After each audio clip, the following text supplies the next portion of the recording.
اے چادر میں لپٹنے والے، اٹھو، اب خبردار کرنے لگو اور اپنے پروردگار کی بڑائی بیان کرو، اور اپنے کپڑے پاک رکھو اور شرک کی گندگی سے تو الگ ہی رہو، اور اس نیت سے احسان نہ کرو کہ اس سے زیادہ کے خواہاں ہو، اور اپنے پروردگار کی خاطر صبر کرتے رہو،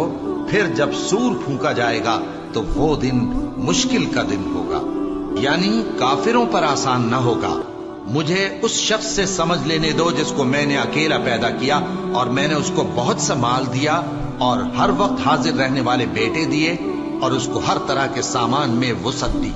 پھر بھی لالچ رکھتا ہے کہ میں اسے اور زیادہ دوں۔ ایسا ہرگز نہیں ہوگا، یہ ہماری آیتوں کا بڑا مخالف رہا ہے۔ میں اسے ایک بڑی چڑھائی چڑھاؤں گا، اس نے غور و فکر کیا اور ایک بات ٹھہرا لی،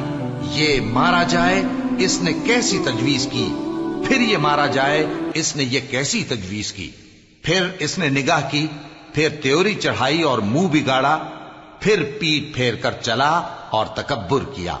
پھر کہنے لگا یہ تو جادو ہے جو پہلے لوگوں سے برابر ہوتا آیا ہے، پھر بولا یہ اللہ کا کلام نہیں بلکہ بشر کا کلام ہے، میں ان قریب اس کو سقر میں داخل کروں گا۔